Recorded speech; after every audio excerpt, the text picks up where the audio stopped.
ദേശീയപാത നിർമ്മാണത്തിൽ ആ മുതൽ ക്ഷ വരെ കേരളത്തിന് ബന്ധമില്ലെന്ന് പ്രതിപക്ഷ നേതാവ് വി.ഡി. സതീശൻ. കേന്ദ്ര പദ്ധതിയുടെ ക്രെഡിറ്റ് ഏറ്റെടുക്കാൻ നോക്കിയ മന്ത്രി പി.എ. മുഹമ്മദ് റിയാസ് എട്ടുകാലി മമ്മൂഞ്ഞ് ചമഞ്ഞ് നടക്കുകയാണ്.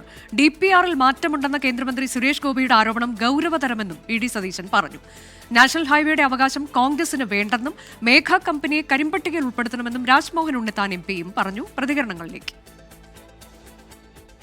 കേന്ദ്ര സർക്കാർ നടപ്പിലാക്കുന്ന ഒരു പദ്ധതിയുടെ പൂർണ്ണമായ ക്രെഡിറ്റ് ഇവരെടുക്കാൻ നോക്കി.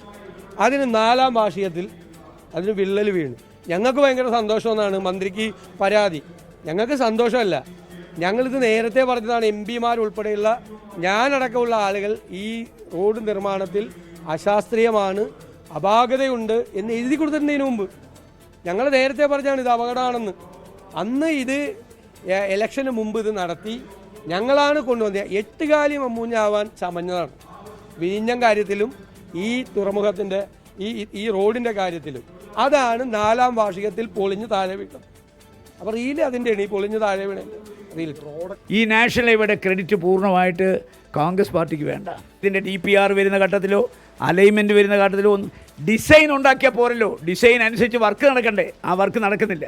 കേന്ദ്ര ഗവൺമെൻറ്റെയും ജനങ്ങളുടെയും പണം കൊള്ളയടിക്കുകയാണ് മേഘ കൺസ്ട്രക്ഷൻ. അതുകൊണ്ട് അടിയന്തരമായി മന്ത്രി ഇതിനകത്ത് ഇടപെടണം, അന്വേഷണം നടത്തണം. ഉദ്യോഗസ്ഥന്മാർ അഴിമതിക്ക് കൂട്ടുന്നെങ്കിൽ അവരെ സസ്പെൻഡ് ചെയ്യണം. അതുപോലെ തന്നെ മേഘ കൺസ്ട്രക്ഷൻ നടത്തിയിട്ടുള്ള ഈ അഴിമതിയെക്കുറിച്ച് സമഗ്രമായ അന്വേഷണം നടത്തി അവരെ കരിമ്പട്ടികയിൽപ്പെടുത്തണം.